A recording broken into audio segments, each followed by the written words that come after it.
Hi విఎస్, welcome to Hyderabadi రుచులు. ఇప్పుడు మనం healthy chicken fry without oil, అంటే ఒక్క చుక్క కూడా ఆయిల్ యూజ్ చేయకుండా చికెన్ రెసిపీ తయారు చేయడం చూద్దాం. ఇది కేరళ స్టైల్ చికెన్ రెసిపీ అండి. దీన్ని కొబ్బరి పాలతో చికెన్ వండుకుంటాము. ఒక్కసారి ట్రై చేయండి, చాలా చాలా టేస్టీగా ఉంటుంది. చికెన్ ఫ్రై వితౌట్ ఆయిల్ హెల్దీగా తయారు చేయడానికి కావలసిన ఇంగ్రీడియంట్స్ చూద్దాము. చికెన్ 1 kg, కొబ్బరికాయ ఇక్కడ హాఫ్ కొబ్బరి ముక్క సరిపోతుంది. ముందుగా చికెన్ మనం మ్యారినేట్ చేసి పెట్టుకోవాలి, అంటే మనం ఫస్ట్ మసాలా ప్రిపేర్ చేసి పెట్టుకోవాలి.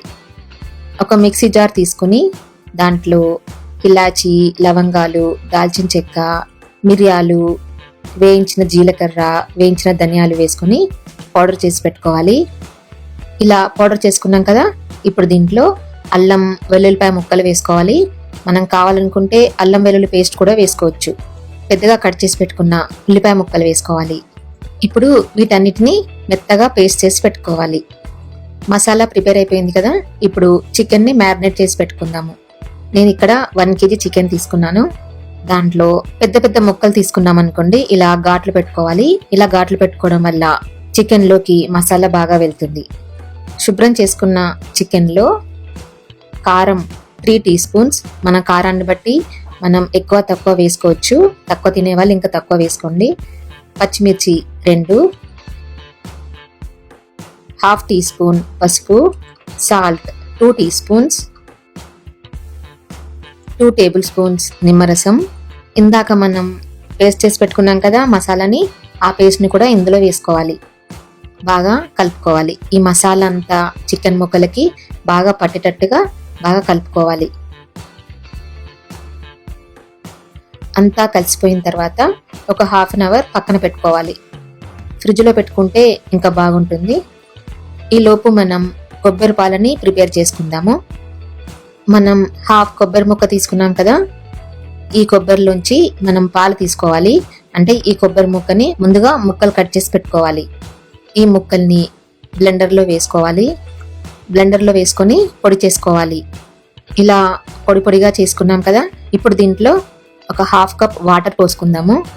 కొబ్బరిలోంచి పాలు తీయాలి కదా, అందుకని వాటర్ పోసుకోవాలి. మళ్ళీ ఒకసారి గ్రైండ్ చేసుకుందాము. ఇదిగోండి, ఇలా కొబ్బరి పాలు ప్రిపేర్ అయిపోయాయి. ఇప్పుడు ఈ పాలని మనం వడగట్టుకుందాము.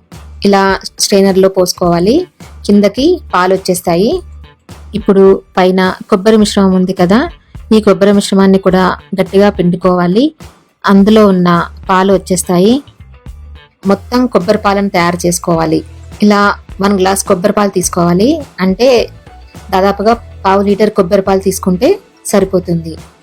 కొబ్బరి పాలు ప్రిపేర్ అయిపోయాయి కదా, ఇప్పుడు మనం ఈ కొబ్బరి పాలల్లో చికెన్ వండుకుందాము. స్టవ్ పైన ఒక మందపాటి ప్యాన్ తీసుకోవాలి. అంటే మనం ఫ్రై చేయాలి అనుకుంటే మందంగా ఉన్న ప్యాన్ తీసుకుంటే బాగుంటుంది. ఆ ప్యాన్లో మనం తయారు చేసుకున్న కొబ్బరి పాలను పోసుకోవాలి. దాంట్లో మనం మ్యారినేట్ చేసి పెట్టుకున్నాం కదా, ఆ చికెన్ని ఈ కొబ్బరి పాలల్లో వేసుకోవాలి.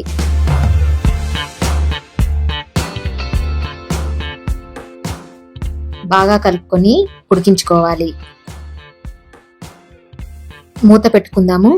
హైలోనే పెట్టి ఉడికించుకుందాము, ఎందుకంటే చికెన్లోంచి కూడా వాటర్ వస్తాయి.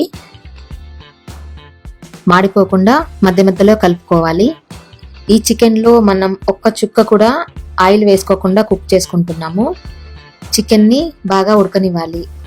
మధ్య మధ్యలో కలుపుకుంటూ బాగా ఉడికించుకుందాము. మనం కొబ్బరి పాలలో ఉడికించుకుంటున్నాం కదా, చాలా టేస్టీగా ఉంటుంది, చాలా హెల్దీ కూడా. మనం మధ్య మధ్యలో చూడండి, కొంచెం కొంచెం ఆయిల్ పైన కనిపిస్తుంది కదా. చికెన్లో కూడా కొంచెం ఫ్యాట్ ఉంటుంది, కొబ్బరి పాలల్లో కూడా ఆయిల్ ఉంటుంది కదా, ఆ ఆయిల్ కొంచెం కొంచెంగా పైన తేలుతుంది, చూస్తున్నారు కదా.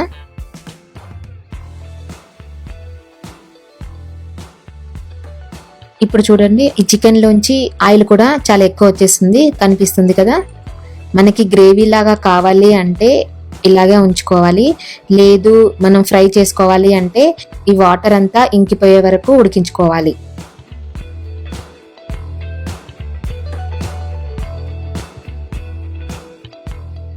చికెన్ దగ్గరకు వచ్చేస్తుంది కదా, ఇప్పుడు సిమ్లో పెట్టుకుందాము, ఎందుకంటే హైలో పెట్టుకుంటే మాడిపోతుంది. చూడండి, కర్రీలో వాటర్ అంతా ఇంకిపోయి ఆయిల్ అంతా పైకి వచ్చేసింది కదా, పైన తేలుతుంది కదా, అంటే టేస్టీగా without oil chicken fry ready అయిపోయింది. కరివేపాకు వేసుకుందాము, కొత్తిమీర కూడా వేసుకుని ఒకసారి కలుపుకొని ఇంకో 5 నిమిషాలు సిమ్లో రోస్ట్ అవనివ్వాలి. అంతే, టేస్టీగా వితౌట్ ఆయిల్తో చికెన్ ఫ్రై సర్వ్ చేసుకోవడానికి రెడీ అయిపోయింది. మీరు కూడా టేస్ట్ చేసి చెప్తారు కదా.